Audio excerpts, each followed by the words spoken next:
ग्राम पंचायत दूरदृष्टि योजना क्या है? ये हर 5 साल में एक बार 5 साल के लिए योजना तैयार करने की अमल है।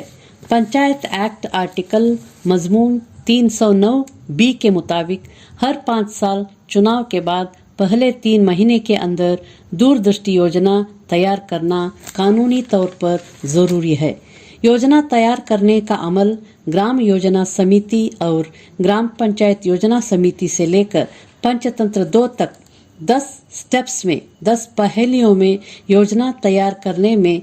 8 क्षेत्र मतलब अलखा 8 महकुमा विभाग तय किया हुआ है, जो आलमी हैसियत जागतिक स्तर पर, जो सियासी हैसियत पर राजकीय स्तर पर 17 मकसद गोल्स हासिल करना है।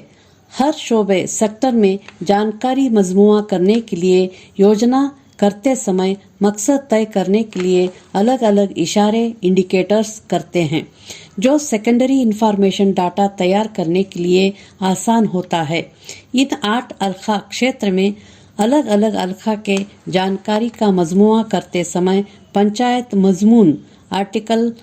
58 के तहत पॉलिसी की सहमत नीति निर्देशन बुनियादी सहूलत मूलभूत सुविधा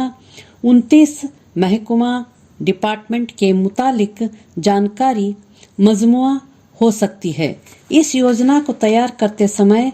मजमून आर्टिकल 58 और मजमून आर्टिकल 3A की खुसूसी अधिकार को भी तवज्जो दिया गया है। पिछले 2 साल में ग्राम पंचायत चुनाव होते ही इस मंसूबा बंदी योजना तैयार करना था, लेकिन कोरोना के तकलीफ और सामाजिक सभा के अंतर को देखते हुए इस योजना को तैयार नहीं किया गया। अब तक ताखिर हुआ है, लेकिन अब इस योजना को फौरी तैयार करने मरकजी हुकूमत, केंद्र सरकार और रियासती हुकूमत राज्य सरकार इसको बड़ी साजिंदगी से लिए हैं, जो सभी पंचायत को दूरदृष्टि योजना तैयार करने के लिए हुक्म दिया गया है और वक्त भी तायीन किया है। मुकर्रर किए वक्त पे दूरदृष्टि योजना तैयार करने के लिए 10 कदम मतलब 10 स्टेप्स याददाश्त में रखना जरूरी है। 10 कदम 10 स्टेप्स में ही योजना को तैयार करना है। योजना के लिए जानकारी मजमुआ होने के बाद समिति की सभा होनी है, वहाँ पे बहस होती है, फिर वहाँ से ग्राम पंचायत की सामान्य सभा में इस योजना को लिया जाता है। जनरल बॉडी मीटिंग में इसको रखकर बहस होती है, फिर उसके बाद इस दूरदृष्टि योजना को ग्राम सभा में रखकर आम लोगों के सामने अक्सरियत से मंजूरी लेना जरूरी है। ग्राम सभा में मंजूरी लेने के बाद उसे उतमी शक्ल देकर उस लिखी गई दस्तावेज को कंप्यूटर के पंचतंत्र 2 सॉफ्टवेयर में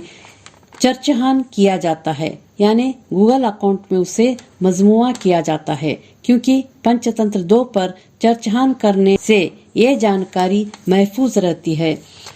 और इसे तालुक पंचायत और जिला पंचायत के अवामी नुमाइंदा, विधायक, सांसद, समाजी तंजीम, NGO अलग अलग योजना के तहत अलग अलग शोबे की अधिकारी और आम आदमी भी इस योजना के दरमियान उसकी कोशिशों को भी देख सकते हैं और उनसे इस्तिराक भी मिल सकता है। इस योजना को वेबसाइट पर हर कोई देख सकता है। यही पंचतंत्र 2 पर चर्चहान करने की अहमियत है और फायदा है। इस दूरदृष्टि योजना को कामयाब करने के लिए अवामी नुमाइंदे को अलग अलग शोबे के अधिकारियों को अब्दुल नजीर साहब स्टेट इंस्टीट्यूट और पंचायत राज तंजीम से तरबियत देने की अमल पूरी हो चुकी है और पंचायत के अवामी नुमाइंदे और अधिकारी सामाजिक तंजीम इस्तिराक देकर शामिल होकर इसको कामयाब करना बहुत जरूरी है, क्योंकि इस पंचायत में दूरदृष्टि योजना तैयार है और उस दूरदृष्टि योजना के आधार पर, मकसद के आधार पर सभी शोबा का कार्यक्रम, सभी अवामी नुमाइंदा के कार्यक्रम इस तरीके से पूरा करने की कोशिश किया गया तो यकीनी तौर पर हर पंचायत मॉडल बनने में कोई मुश्किल नहीं।